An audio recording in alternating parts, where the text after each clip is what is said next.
Hi again. This is Murph Krajewski coming to you live from my makeshift office in my daughter's old bedroom, hence the paper chains behind me. I'm talking today with Aaron Feinberg from Centricity. Aaron, how you doing?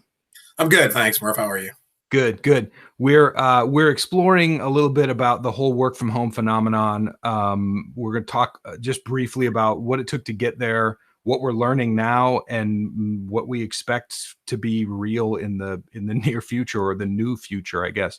Right. So, Aaron, maybe just give me a little bit of insight on the process to get all of your people home safely. Yeah. So Centricity and then our overall bankers company, we made the decision early in March before the state of Florida to send everybody home. And Centricity, we were in a really good position to do this. One is that we'd kind of been working from home, and originally our decision to jump to a platform like Sharpen about a year ago was with this in mind a little bit, to have that cloud-based technology so we could make that jump. So we'd been doing it a little bit, kind of dabbling in it, and it was going to be one of our big plans to do it. And then, this national worldwide event comes around and kind of pushes us that way. So it was actually a very smooth transition for us. I was optimistic about it anyway, just because how we were doing. But we were able to get everybody home really within a day, maybe Great. two, and then Yeah. just dealing with kind of things that people's lives, right? I don't have internet exactly, or I need to set up my home office more than anything else. Right. So we worked through those issues, but we were up and running. And frankly, our clients, our customers, they didn't even know. We didn't miss a beat. There was no interruption to service. There was no interruption to our ability to handle calls, claims, process things for customers. It was seamless. Our service that we've been able to deliver has been as good or maybe even better than it Great. was kind of pre-work at home. I love hearing that. So let's talk about the sort of new normal. How are your agents holding up? How are you keeping everybody connected? What metrics are you leaning on? Like how's Sure. life now? Yeah, so we're definitely relying on a lot of different technologies at this point.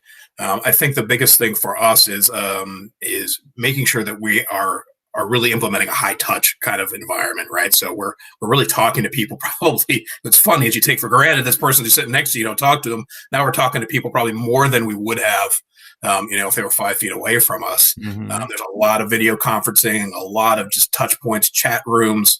We're doing daily huddles with our teams to make sure that we're fully engaged with folks, really talking about anything and everything.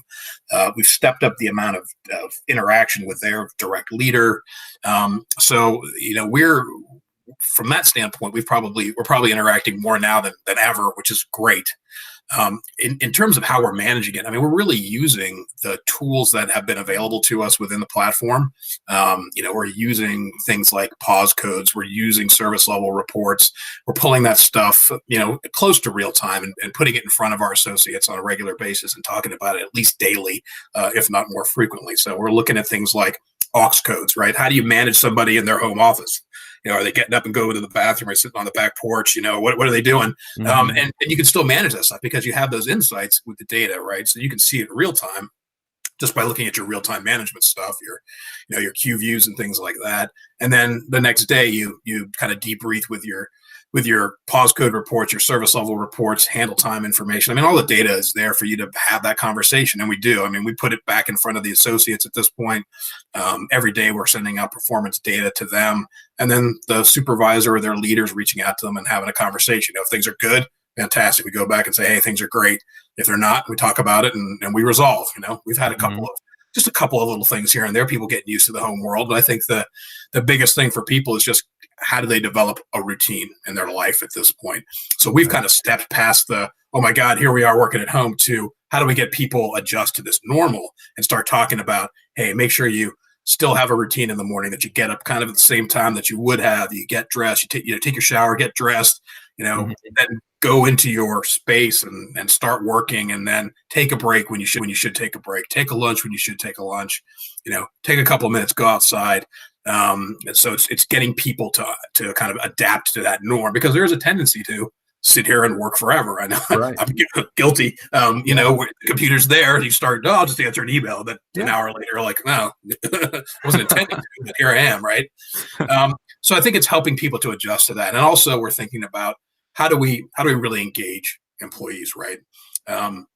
And even beyond the technology, beyond what we have here, by creating an environment where people want to work at home.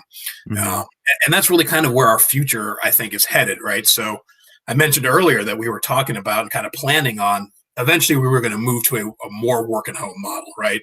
Maybe 50% of the staff, maybe as ambitious as 60 or 70% of our staff working from home on a regular basis. And this kind of pushed us faster and into an environment to where at this point I'm looking at the data and I'm seeing improvements in productivity. I'm seeing less time spent in aux codes. I'm seeing, sorry, you hear my dogs in the background. I love it, man. Dogs on web chat. It's the new normal. Exactly. Dogs barking in the background. So they, I'm going to shut my door. Okay. I love how the rules are changing around this kind of stuff. Well, what's interesting is 15 years ago, we started a work at home program in the company I worked for before. And then it was very cutting edge. And we were so hardcore about it. If we ever hear a dog barking in the background, a kid talking in the background, you're done. Right. But now it's just like, my dog barks, your dog barks. We got dogs barking across the whole country at this point. They hear each other. So anyway, so the getting people into that. So I am seeing improvements in handle time. I am seeing improvements in aux codes. It's like we've eliminated some of the noise that goes on when people can get up and walk away from their desk and things like that. So it's really powerful data that I think we're spending way more time looking at that information at this point than we ever did in the center. Even though we were looking at it, it becomes really your only real way of truly knowing what's going on. Because I can't watch that person doing whatever it is that they're doing. Right. So I think it's more precise, and the numbers don't lie. It is what it is. Of course, we'll work through issues as they come at us, but generally speaking, there's really not been a lot of pushback, and I think our associates are actually enjoying it. There's a few folks that are just like, I don't want to work at home, but that's more personal preference than anything else. Yeah, I love that kind of core message of leaning on data, paying attention to data, and then humanizing it, right? Make sure you have the coaching conversations, make sure that the numbers don't just start and stop on a dashboard, but that they actually make their way into coaching and engagement. So do you have any advice for people who are maybe still kind of on the fence about do we or don't we, or can we make it, or like what does life look like on this side of the transition? Well, so I would say absolutely you can make it. There's no reason why you can't. But if you're dealing with just staff that is reluctant, or maybe even leadership that's reluctant to go down that path, you can use us as case studies. You can use the people that are going there. We're not seeing. If anything, I think we're performing better. And I've been in the industry for 25 years, so I wouldn't sugarcoat it. If we were doing terribly, then we would be all hands on deck here. Right. But the fact that I can kind of 2 weeks into this say, hey, we're kind of at business as usual now, and we're really starting to focus on what we would normally be doing in the office. We're talking to new clients, we're getting new business, we're focusing on service, we're focusing on training and development. I mean, we're focused on all the stuff that we would focus on in the contact center. So those things happen. These first couple of weeks, it may feel kind of crazy because you're getting used to it, and that's okay.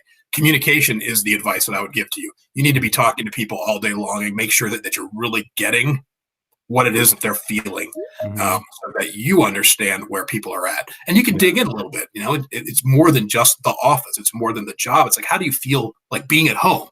How are the other family members feeling about this? How your dog's feeling about this, right? The pets and all of that stuff. So it's not just you working at home; it's a new normal for them as well. Right. So it's don't be afraid to have those questions and really bring forward or have conversations about solutions. But just communicating with people is going to get you 90% of the way there, because they know that you care, that you're focused on it, and that you really want to help work through this stuff. And you got to use the data. If you don't know how to use the information, find somebody that can help you to get it right. Right. Even just having a little bit of information is better than not. Don't wait till it's perfect. Start looking at it now, and you'll get better at it. Would be my advice as well. Well, I think that data sort of inspired communication is what's going to help us adapt again when the all clear comes out and we can all go back to an office or not, or we'll have a clearer sense of what works best for us. Yeah, great. All right. So I've been talking with Aaron Feinberg from Centricity. Aaron, thanks again for helping us just kind of get the word out there that life on the other side of work at home is it's good, right? We Yeah. can do this. Might even be better. All right. Right. All right. Thanks again, Aaron.